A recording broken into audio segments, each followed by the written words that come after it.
And that's why I have a lot of Hindus who became follower of Christ. And in my Urdu channel, I'm going to bring them for their testimonies. I've already planned a few. And they have asked me, any Hindu who claims something, let us know. We have the whole Vedas and everything memorized and we have it with us.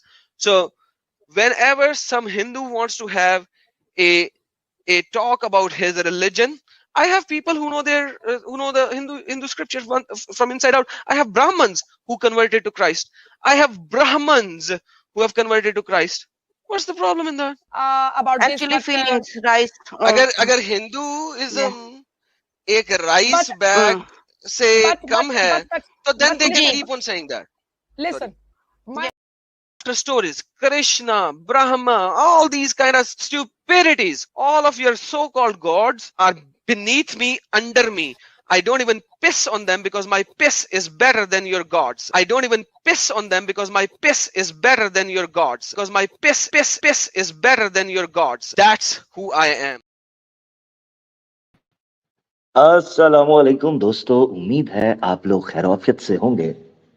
मैं हूं आमिर हक और आप सुन रहे हैं आवाज़े हक। दोस्तों, हम हाजिर खिदमत हैं एक बड़े ही मजेदार टॉपिक के साथ, और ये ऑब्वियसली एक सीरीज है जिसका हम अभी जिक्र करेंगे। मगर इससे पहले दोस्तों, इंस्टाग्राम पर, फेसबुक पर और यूट्यूब पर इस वक्त ये प्रोग्राम लाइव चल रहा है। जरा जल्दी से शेयर करते हैं। प्रोग्राम का आगाज ही धमाकेदार हुआ है। आहा, क्या कहने हैं पास्टर साहब, क्या कहने हैं आपके। आप तो घरी ज्ञानी गुरु घंटाल हैं। आप जनाब, अरबिक आपकी जईफ, इंग्लिश की प्रोनाउंसिएशन आपकी जईफ, वेदाज को आप जईफ बोल चुके, पिस पिस आपका जईफ, और जनाब आज हम क्रिश्चियनिटी को भी कर देंगे जईफ। हैं जी?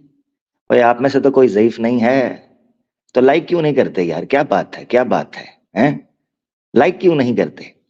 लाइक किया करें, आपको बताया है। लाइक करें तो आपके ऊपर भी मैं दाइफ का हुक्म लगा दूंगा, दाइफ। ठीक है जी? तो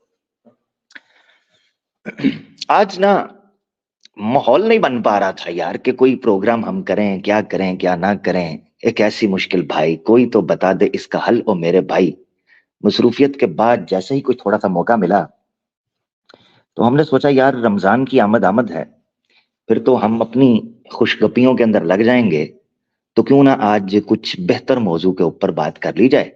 उसके बाद जो है फिर हम अपनी खुशगपियों के अंदर मशगूल और मसरूफ हो जाएंगे। इससे पहले कि आज के प्रोग्राम में मैं जंप इन करूं, मैं देख रहा हूं love you too ji, Sarwar Ali भाई लव यू बोल रहे हैं, लव यू टू। मैं इंस्टाग्राम के ऊपर ज्यादातर कमेंट्स नहीं देख पा रहा होता क्योंकि स्ट्रीम यार्ड से ही सारी चीजें कंट्रोल हो रही होती हैं, स्क्रीन वगैरह। तो इंस्टाग्राम पर बड़ी तादाद में लोग हैं, डटे रहें, शेयर करते रहें, ठीक है? क्योंकि आज हम कंटिन्यूटी करेंगे पिछले कुछ एपिसोड्स की। इससे पहले कि हम बाकायदा जनाब प्रोग्राम का आगाज करें, बहुत शरारती लोग हैं, नटखट गोपाल हर एक भोपाल के अंदर मौजूद है। हैं जी? नटखट गोपाल मौजूद है हर एक भोपाल के अंदर। वो नटखट क्या है? कहते हैं जी कल आपके दोस्त का जन्मदिन था। मैं हैरान, मैंने कहा यार मेरे दोस्त का क्या जन्मदिन है और मुझे पता भी नहीं चला। तो जब जांच की तो पता चला कि लोग ये कह रहे हैं स्वामी टिड्डल का बर्थडे है।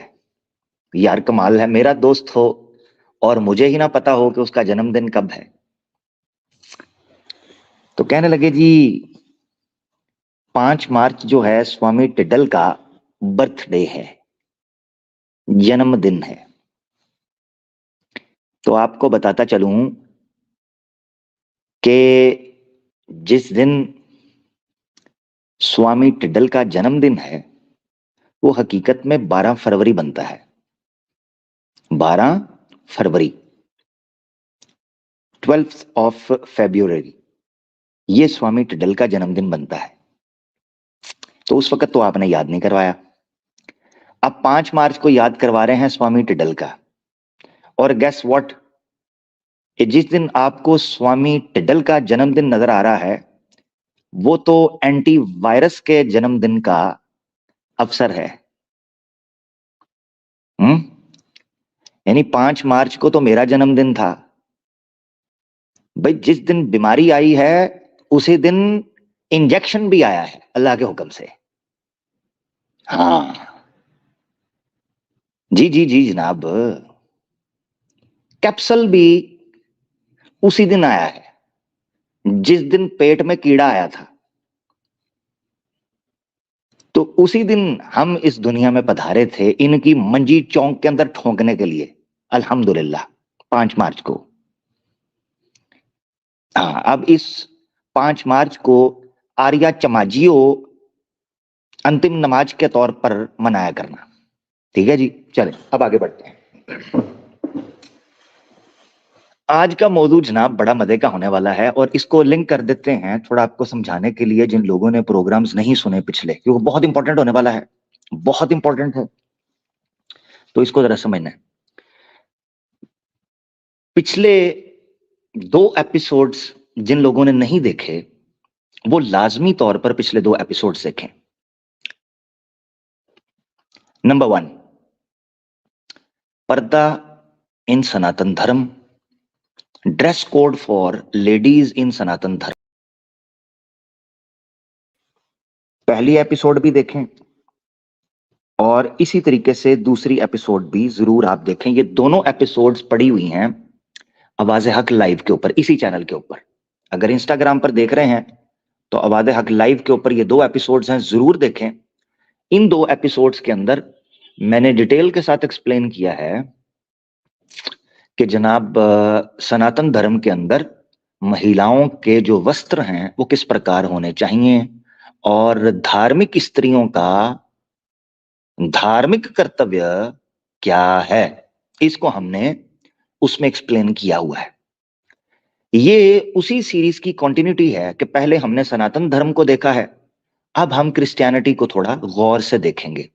हो सकता है इस प्रोग्राम के भी 2 पार्ट्स हो जाएं, क्योंकि जब मैंने खोज करना शुरू की है तो काफी डिफरेंट एंगल से चीजें हैं जिनको मैं आपके सामने रखना चाहता हूं। तो इसीलिए इसके 2 पार्ट्स क्वाइट पॉसिबल है हो जाएं। और उसके बाद फिर मेरा इरादा है कि मैं इंशाल्लाह अगर तौफीक मिली तो इस्लाम में जो हिजाब का या पर्दे का सिस्टम है उसको एक्सप्लेन करेंगे और फिर इवेंचुअली हम पहुंचेंगे कि जो इस्लाम के हिजाब के कॉन्सेप्ट पर या सतर के कॉन्सेप्ट के ऊपर जो एतराजात उठाए जाते हैं उनको एक एक करके हम रिफ्यूट करने की कोशिश करेंगे। ठीक हो गया जी, यहां तक हिसाब किताब चल पड़ा। चलो फिर सीधे पदरे हो जाओ। ठीक है जी, आज हम आगाज करेंगे, एक बुक है, इससे आगाज क्यों कर रहा हूं उसके पीछे रीजन है। ठीक है जी, इस बुक से the church and the second sex by Mary Daly, इस किताब से आगाज क्यों कर रहा हूं इसके पीछे रीजन है। वो रीजन मैं आपको बता देता हूं। ये एक, सबसे पहले ये समझना, ये एक फीमेल की किताब है जो कि रेडिकल फेमिनिस्ट थी। ये आपकी स्क्रीन के ऊपर मैं और जूम करके ताकि मैं आपको बता देता हूं कि क्यों मैं इस किताब से शुरू कर रहा हूं। इसने डिग्री ली फिलॉसफी और थियोलॉजी के अंदर।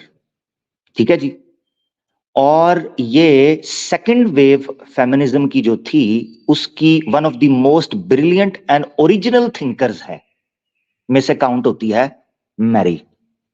ये बहुत इंपॉर्टेंट है, इसीलिए मैं इसको रखा है। नंबर 1 एक तो फीमेल है, नंबर 2 इसने ऑब्वियसली वेस्ट के अंदर सेकंड वेव के अंदर किरदार अदा किया है फेमिनिज्म का, जो रेडिकल फेमिनिस्ट मानी जाती है, और इसने औरतों की लिबरेशन के ऊपर भी काम किया है, जो इसकी बुक है, जो दूसरी बुक इसकी मानी जाती है। मगर ये जो बुक हमारी आंखों के सामने है, the church and the second sex, ये फर्स्ट बुक है इसकी। अब इसने केस डेवलप किया चर्च के खिलाफ लड़ते हुए। चर्च के खिलाफ इस औरत ने लड़ते हुए एक केस डेवलप किया है कि औरतों के साथ क्या ज्यादती हो रही थी। यहां से मैं गुफ्तगू शुरू करूंगा। उसके पीछे रीजन है, एक करैक्टर है जिसको आज हम डिस्कस कर रहे हैं, औरत, और उसका स्टेटस है क्रिश्चियनिटी के अंदर एंड बाइबल के अंदर। जब आपने इस कॉन्सेप्ट को समझना है ना, तो आपको औरत का जो स्टेटस है क्रिश्चियनिटी के अंदर वो समझना पड़ेगा। वैसे कमाल का नुक्ता यहां भी ध्यान में आ गया कि एक बाइबल के जच्चू हैं जी, उनका नाम भी मैरी। बाइबल के अकॉर्डिंग हम तो मरियम अलैहिस्सलाम को मानते हैं, क्योंकि भाई इन्होंने कहा हुआ है कि यसू और हैं, ईसा और हैं अलैहिस्सलातु वस्सलाम। एक और नुक्ता आ गया कि इनसे भी क्यों शुरू करना है। ये देखें जी, मैरी, तो एक ये मैरी हैं, ये मैरी क्या कहती हैं, हम थोड़ा सा कुछ इनको पढ़ेंगे। अच्छा,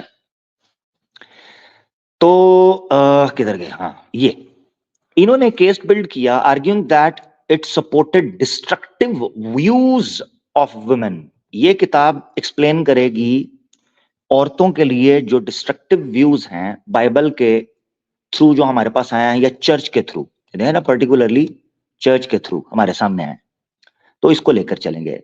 Here she chronicles the misogynist attitudes and beliefs of the Judeo-Christian tradition from the Old Testament to the New Testament and through the early fathers of Christianity। ठीक है जी, ये मैं क्यों रखना चाह रहा था पॉइंट, इससे आगाज क्यों करना चाह रहा था इस बुक से, उसके पीछे रीजन आपके सामने आ गई। दूसरी चीज ये है कि जब आप स्टेटस ऑफ ए वुमन, आप बाइबल के अंदर ये क्रिश्चियनिटी के एरा के अंदर चीजों को समझना चाहते हैं ना, हिजाब से मुतल्लिक या ड्रेस कोड से मुतल्लिक, तो आपको बैकग्राउंड जरूर आना चाहिए। बैकग्राउंड जरूर समझ आना चाहिए कि औरत को जो स्टेटस इस जगह पर दिया जा रहा है ना, उसके पीछे रीजन क्या है। ये पता है मैं क्यों बयान कर रहा हूं, आपने तवज्जो रखनी है। मैं पॉइंट ये क्यों रख रहा हूं, अगर जिसने इस पॉइंट को मिस कर दिया, वो हो सकता है जो मैं इस्लाम के हिजाब के कॉन्सेप्ट के ऊपर बात करूंगा वो उस पॉइंट को पिक ना कर पाए। तो लिहाजा इस पॉइंट को आज आप अपने जहन में कशीद करके रख दें, इसको लिखवा लें, जो पॉइंट मैं भी रखने लगा हूं। सनातन धर्म हो या क्रिश्चियनिटी, इसमें औरत के पर्दे के पीछे जो कोर इशू है ना, कोर इशू, उसमें वो खूबसूरती लैक करती है जो इस्लाम ने दिया हुआ है। ये पॉइंट समझना है, ठीक है।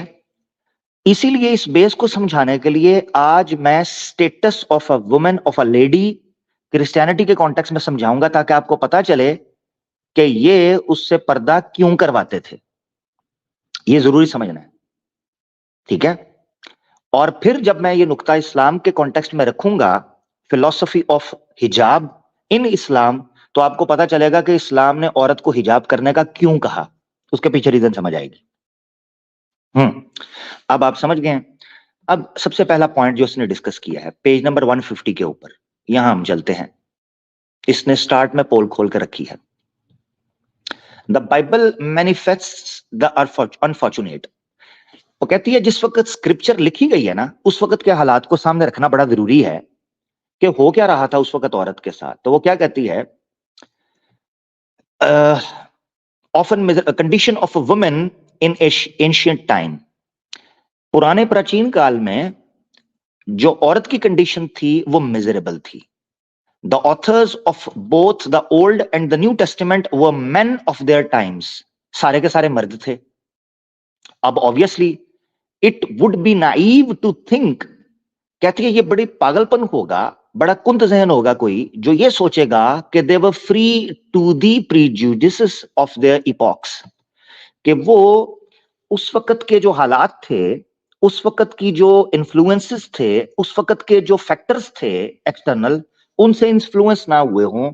ये मुमकिन नहीं है, ऐसा मुमकिन नहीं है। ठीक है, मेरे ख्याल से ये इंपॉर्टेंट था, मगर ये पूरा पैराग्राफ आपकी स्क्रीन पर आ गया है, आपको समझ आ जाएगा कि उसने बैकग्राउंड दिया है। अब हम चलते हैं, इस बैकग्राउंड की वजह से, स्क्रिप्चर के मेल एस्पेक्ट होने की वजह से या मेन के लिखने की वजह से जो एस्पेक्ट डेवलप हुआ था, वो इस फिलॉसफी को यहां पर एक्सप्लेन करता है अकॉर्डिंग टू रोनाल्ड डेवॉक्स। ये आपने समझना है क्या सामने आता है। पहले इसको जूम कर लेते हैं। अब वो क्या कहते हैं, decalogue includes a man's wife among his possessions. औरत की स्टेटस ये था कि वो अपने खामंद का माल है। माल के साथ क्या हो सकता है, बेचा जा सकता है। अगर मुझे मौका मिला आज की स्ट्रीम में तो मैं कुछ ऐसे रेफरेंसेस शो करूंगा जिससे आपको पता चलेगा कि क्रिश्चियनिटी में ऐसी मिसालें मौजूद हैं कि जिसमें क्रिश्चियंस ने अपनी बीवियों को बेचा है, लिटरली प्रैक्टिकली बेचा है। ये समझ रहे हैं आप पॉइंट, बीवी को बेचा है। मल्क, मैंने इसीलिए क्या कुछ पॉइंट्स नोट करते हैं, ना मल्के यमीन है, ना स्लेव है, वाइफ है, मैरिज है, मगर अपनी बीवी को बेचा है। ठीक है, तो पोजेशंस की कैटेगरी में आता है। Along with his house and land, उसके घर की तरह, उसकी भूमि जो उसकी लैंड है, एसेट है उसकी तरह। His male and female slaves, जैसे उसके पुरुष या महिलाएं जो दासियां हैं, दास हैं, उनकी तरह। His ox and his ass, बैल और गधों की तरह, जानवरों की तरह उसकी मलकियत है।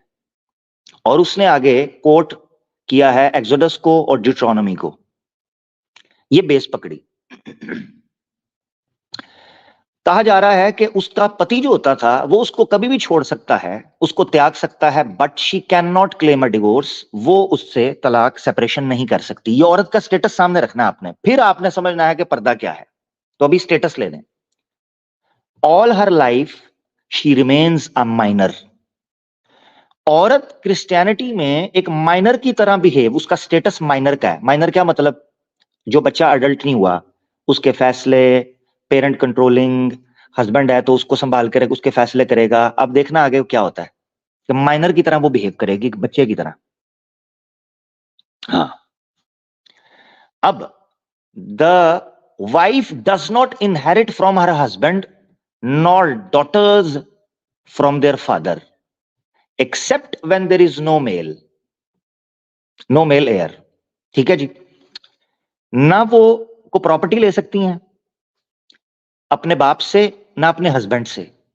ना बेटियां अपने बाप से ले सकती हैं एक्सेप्ट इन वन कंडीशन, कि कोई मेल वारिस ना हो। तो ये आ गया एक सिस्टम।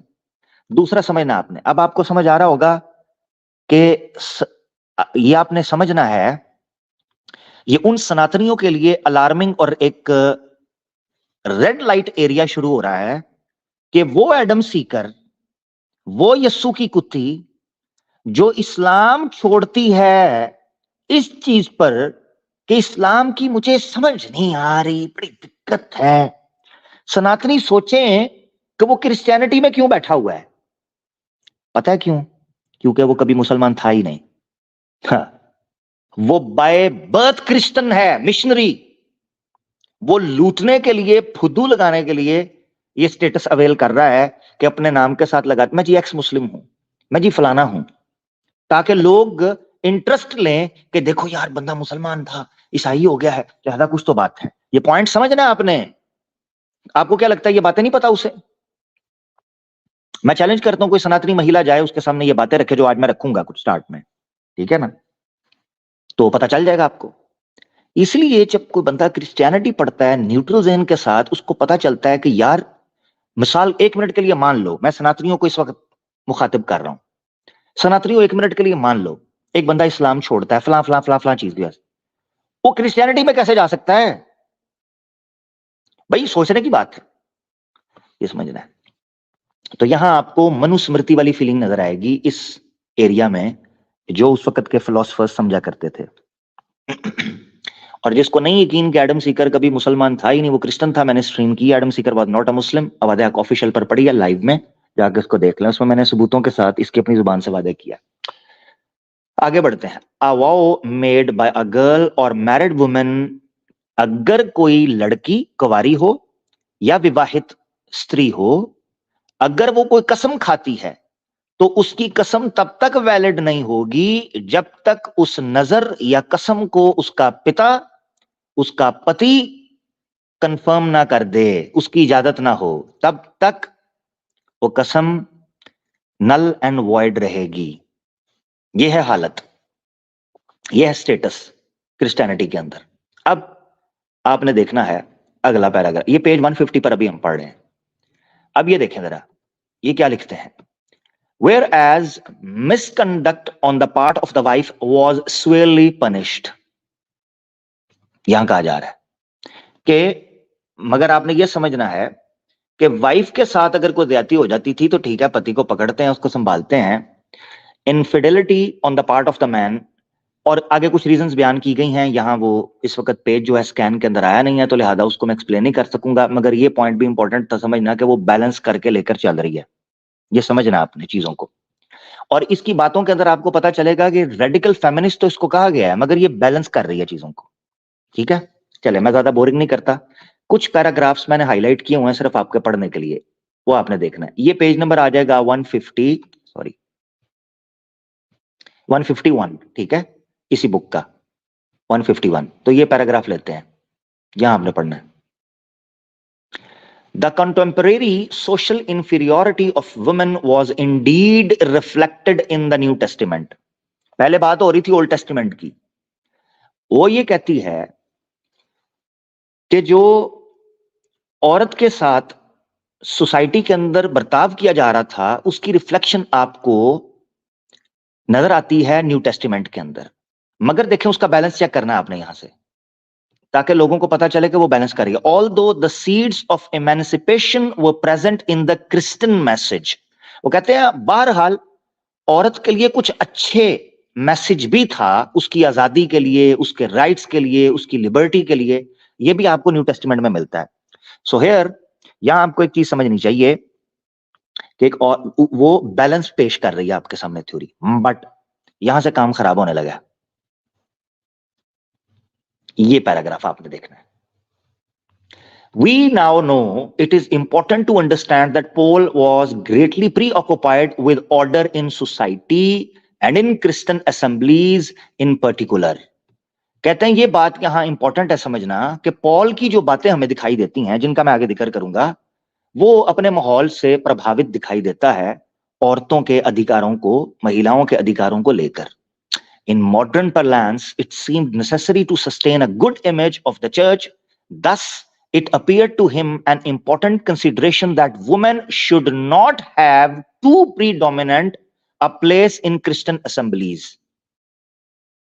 ये पॉल ने जो तालीमात दी हैं उससे पता चलता है कि औरत का स्टेटस इतना प्रभावित नहीं होने दिया जाता था कि वो क्रिश्चियन असेंबलीज के अंदर डोमिनेट कर जाए। ठीक है जी, दैट अब वो क्या था, दैट अब यहां से वो चीज शुरू होने लगी है। पहले स्टेटस मुतय्यन हो गया है, अब आपको पता चलने लगा क्या होने लगा। That they should not speak too much और अनवेल देयर हेड्स, कि औरत का स्टेटस ये हो जाता था कि क्रिश्चियन असेंबलीज के अंदर ना तो वो अपना मुंह खोलेंगी और ना ही अपने सर को नंगा करेंगी। ये असेंबलीज के अंदर होता था। ये चीज इस कदर ज्यादा एक्सट्रीमिज्म के अंदर कन्वर्ट हो गई थी क्रिश्चियनडम के अंदर, ये क्रिश्चियनिटी के अंदर, कि वहां के जो स्कॉलर्स थे, फिलोसफर्स थे, वो ये जुमला कहते थे। ये देखें आगे वो बयान करती है, ये वाला 3 लाइनें पढ़नी है। इन ancient Corinth, as one scholar has pointed out, for a woman to go out unveiled would be to behave like a prostitute. ठीक है जी। तो जो कबीला था कोरिंथियंस का, उनके यहां ये चीज मानी जाती थी कि एक स्कॉलर ने पॉइंट आउट किया ये चीज कि अगर कोई औरत सर ढांपे बगैर बाहर चली जाती है तो वो ऐसे ही है जैसे वैश्या होती है, प्रोस्टिट्यूट होती है। इस तरीके से किया जाता था। अब चर्च के अगेंस्ट जो स्कैंडल हो रहे थे वो प्रोटेक्ट करना, ये सारी बातें हैं, जिसने पढ़ना है कुछ सेक्सुअल बिहेवियर्स थे जिनके ऊपर ऑब्जेक्शंस आ रहे थे और कुछ इस तरह के मामला थे जिसको पॉल ने डील करने की कोशिश किया, जिसको मैं आगे बताऊंगा बड़े तरीके के साथ, आपने उसको भी समझना है। अब कुछ पैराग्राफ आगे मैं आपको लेकर चलता हूं कि ये याद रखना है, ट्रिनिटी की टर्म सबसे पहले जिनकी तरफ से कॉइन की गई ये टर्टुलियन, इनकी तरफ से आपको लैटिन में से ट्रिनिटी की टर्म्स दिखाई देती हैं। वो क्या कहते हैं, wrote for the edification of his contemporaries, जो औरतों की आजादी की बात करते थे, उनको क्या जुमले बोलता है टर्टुलियन, आपने ये देखना है। Do you not know that you are Eve, क्या इन औरतों को नहीं पता कि तुम ईव हो। ये क्यों कहा गया है, इस पॉइंट को आपने नोट करके रख लेना है। ईव, हवा जिसको बोलते हैं, ईव क्यों कहा गया तुम्हें नहीं पता। You are the devil's gateway, तुम शैतान का द्वार हो,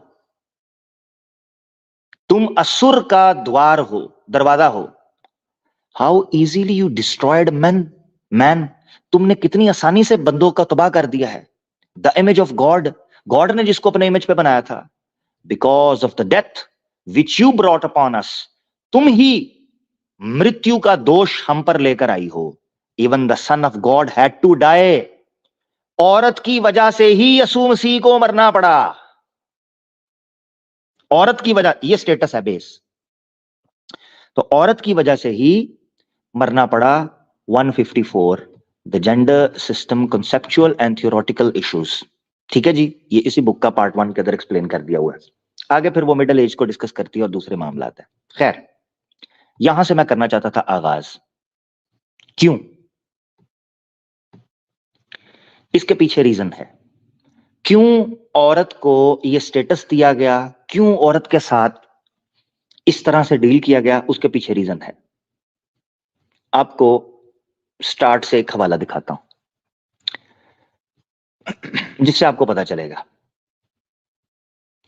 पॉल के हवाले से बात चल रही थी, तो ये बाइबल में आपके सामने 1 कोरिंथियंस है, चैप्टर 11 और वर्स 8 और 9 है। पूरा जिसने पढ़ना है वो पढ़ सकता है, मुझे अगर लगा तो मैं इसको डिस्कस करूंगा। यहां पर औरत के स्टेटस को मुतय्यन किया जा रहा है और मर्द और औरत को लेकर चला जा रहा है कि वो दोनों का स्टेटस क्या है। देखना आपने, for man did not come from women, औरत का दर्जा मर्द से इसलिए कम रखा गया स्टेटस में कि औरत जो है वो मर्द से आई है, मर्द औरत से नहीं आया, बट वुमेन फ्रॉम मैन। अब ये क्या मिसाल दी जा रही है, एडम और ईव की, क्योंकि जो बाइबल स्टोरी बयान करती है वो ये चीज बयान करती है कि ईव जो है वो एडम के बाद आई हैं, तो उनके बाद में आने के कारण वो एडम से नीचे हैं, नीच हैं, ये बात बोली जाती है। यहां जो इंपॉर्टेंट पॉइंट है ना वो ब्लू कलर का है वर्स 9 में, जो आपने नोट करना है। एक तो है सीक्वेंस बयान करना कि पहले कौन आया बाद में कौन आया है, बट यहां पर क्रिएशन का पर्पस बयान हो रहा है जिसको आपने नोट डाउन करना है 9 में। Neither was man created for women but women for man, औरत के लिए मर्द को पैदा नहीं किया गया, मर्द के ओहो मनोरंजन के लिए औरत को पैदा किया गया है। अगर इसको जटकी जुबान में इसकी ट्रांसलेशन करूं, यानी औरत जो है वो बनाई गई है मर्द के लिए, मर्द नहीं बनाया गया औरत के लिए, ये मतलब है इसका। इससे एक चीज समझ आनी चाहिए कि औरत का ये स्टेटस का आगाज बाइबल की वजह से हुआ। अब इसको थोड़ा और डिटेल के अंदर दूसरे खत में पॉल ने ही बयान किया है, जिसका रेफरेंस मैं यहां देना जरूरी समझता हूं। 1 तिमोथी है, चैप्टर 2 है और वर्स है 8 से लेके 14 तक, इंपॉर्टेंट है, जिसको मैं दिखा रहा हूं आपके स्क्रीन के ऊपर। वो ये है कि पॉल कहता है कि मैं मर्दों को ये कहता हूं कि वो हर जगह जाएं हैं और अपने अच्छे हाथ, प्यारे प्यारे हाथ उठाएं, ना झगड़ा करें ना क्रोध में आए। ये मैं मर्दों को कह रहा हूं।